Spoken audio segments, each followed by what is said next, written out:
Hi, I'm Tim. Welcome to this video. Please join me as we go through the MinimumRC MiG-15 almost ready to fly electric ducted fan RC model aircraft. Let's get to it.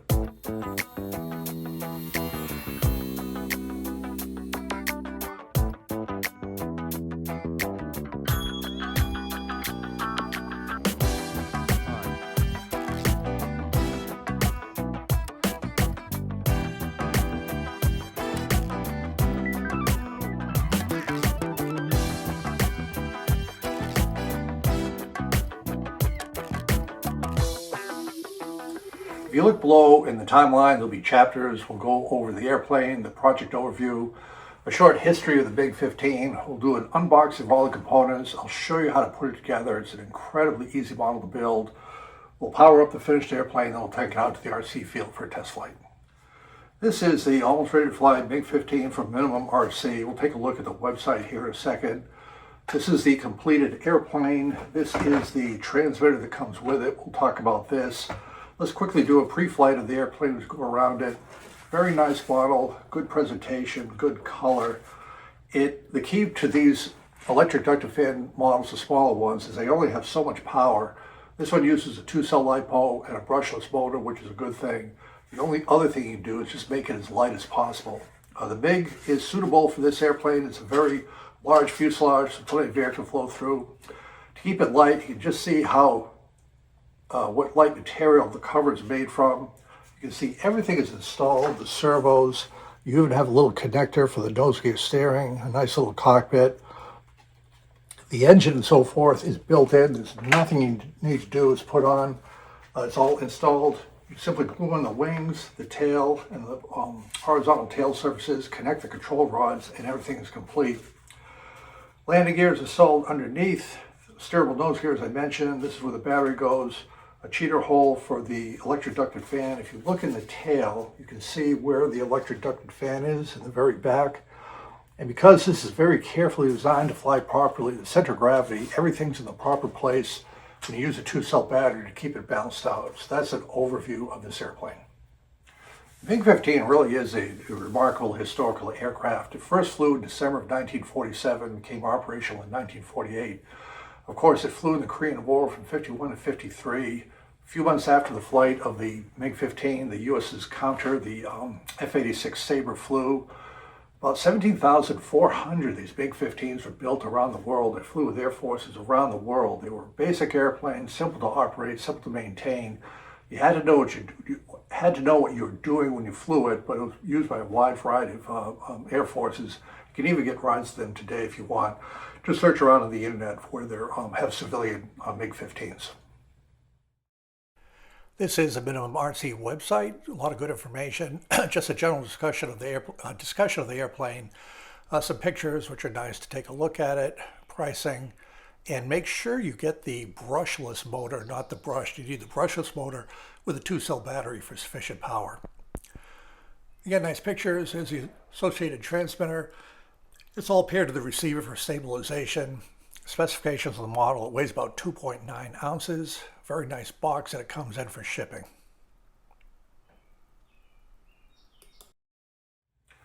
Let's take a moment to go through the unboxing and look at all the components that come when you buy the kit and the transmitter. This is the MiG-15 where the box is just open, very nicely packed with the foam. Very complete airplane. You literally glue on the horizontal stab, the wings, connect the control rods, you're good to go. The transmitter, the wrapper around the box itself for the kit, a little bit of information on the MiG-15. And that's all there is to it. Very nice charger. Notice that there's a red light with a blinking green as it charges, steady green when it's fully charged. So here's everything out of the box. The fuselage is complete. The control rods for the tail surfaces are already installed. Look underneath, there's a battery hatch, a cheater hole in the back, and places for the wings and access for the control rods. The glue comes with it, the horizontal stabilizer, Velcro for the battery, the landing gear and covers, tweezers to attach the control arms, the wing, vertical tail, and then the instruction manual. The instruction manual is literally 3 pages. You've got the cover page here. You put on the horizontal tail, The two wings and just align the tabs, you glue them on, connect the control rods to control surfaces, then adjust, you're good to go. It is no more than that. So here's a fuselage. We'll take another look at that. The canopy is just held on by a rare earth magnet. You can see in the front, very lightweight construction. Everything comes installed with the kit, as you can see here. The servos for the rudder and the elevator, then the ailerons in front. We'll take a look at the back. This is the installed brushless electric motor. Make sure you get the brushless motor. And that's really all there is to it. So we're going to install the horizontal tail down. You can see the alignment tabs and then the detention into the foam of the vertical tail of where to align the stabilizers. I use Bob Smith medium CA. It comes with glue, whichever one you want to use. So here is one half of the stabilizer put in place. You just glue it on, it goes into the slot, everything lines up fine. There's the tail installed, both tail surfaces, and the rods are connected to that as well as the rudder.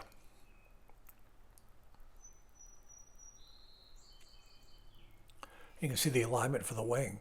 The wing is put on just as with the tail. It lines up with that indent in the tabs, the correct angle. Everything is just automatically set up when you glue it in. Two wings are in place with the CA glue. That's really all there is to it. We'll slide in the landing gear next. It just goes into those slots, the cheater hole for the engine, and we're all set. And this is the finished MiG with the landing gear in place. As I mentioned, the model is very easy to put together. I put mine together in 45 minutes. This is the entire instruction manual. We'll go through a little bit of tail later on. As I mentioned, just glue on the tail, you glue on the wings, insert the landing gear, connect the control rods, and everything goes from there.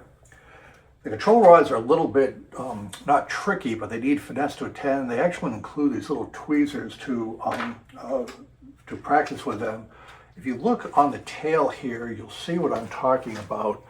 These all come correctly pre-measured. These are actually built into the model. And you just, as you study it, there's a clip and a retaining rod that keeps it in the control horn. You just have to practice putting it on there and it keeps everything in place. The ailerons will be a little bit tricky because you have to put in these rods yourself. I actually, to get to the servo arm inside the fuselage here, I cut away a little bit of the foam, remove that to have better access to it, glued it back in. I think that's a worthwhile technique to keep everything connected. And that's all you need. The gear just goes right in. Let's talk for a moment about the transfer. It'll turn on in a minute. It does come with this instruction manual. It's an extremely complete instruction manual. And what this is designed for, people that use this transmitter and associated receivers on their own models, how to position it because of the gyros and things like that that have to be put on in the right place. I like this design a lot. It is designed by the folks at MinimumRC with whatever partner they use to match up to the receiver in the MiG-15. Everything's bonded. You don't have to worry about anything. But I like the clear plastic. I'll just turn it on for a second. We're going to have a flashing blue light because it's not connected to the airplane. We'll do that in a moment. But just all the information is right there. The flight mode is green, is auto leveling, blue is medium, red is manual. You simply push a button to go to the blue, the red, and back to the green. It couldn't be any easier. You see the colors on there. And also detailed instructions back here for bonding. It takes 4 AA batteries. So overall, a pretty nice transmitter. Give me a moment. Let me connect the battery to the airplane. We'll do a power on check. So I've plugged in the plane. I'm going to leave the battery out so I know it's powered on. Transmitter's on. You can see the steady blue light. We can see the controls, the tail here, up elevator, down elevator. It doesn't move much, but that's about all you need. And then the ailerons. And you can see with the nose gear, that turns as well for the ground taxiing. And then the motor, plenty of thrust from there. So that's basically it. You can hear the chatter of the controls. That's the auto stabilization system. When it goes this way, this aileron goes up to try to make it right. Same way when it goes down, the elevator goes up. That just lets these smaller models fly smoothly. So I think we're in pretty good shape. So the power on check is complete. We'll wait for a good weather day. Then we'll head out to the RC field for a test flight.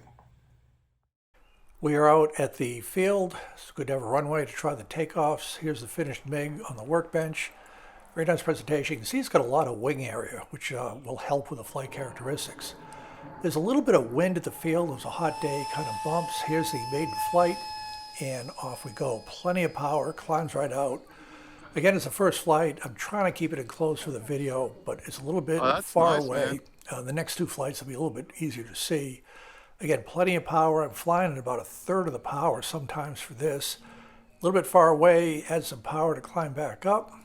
And then I think I was just a little bit too far away. I got slow, and the model just wound up going in. Oh, no. So no problems. Went down, picked it up. This is flight number 2 right here. Try and take it off from the ground. See, it works just fine. Climb out. We're going to circle around to land. Just one circle around the pattern. Very easy to handle the pattern, good response, stable, and there's the first landing right there. Flight number 3 on the same battery is here. Again, nice takeoff, plenty of power, and we're up and away. This will be a circled land as well. Come about, good control, reduce the power to bring it down.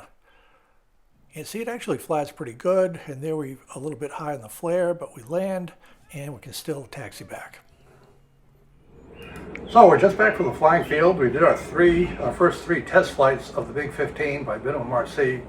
Couldn't be any happier. The plane flew absolutely wonderful. As you can see, there was a little bit of wind at the field, but it powered up. Everything worked with the control check. Do double check the landing gear, the nose gear, that is tracking straight, because the wire is pretty easy to bend. But there was plenty of power. My first flight, as you saw, was a hand launch. It just was up and away, good turning, all the control throws were about right. Stabilization system works fine, landing, and then the other 2 flights were a takeoff from the runway. So just good nose gear steering, took off, circled the field, and come back and land. So very happy with it. A good model, pretty easy to see, good stabilization system. I have nothing to complain about with this model.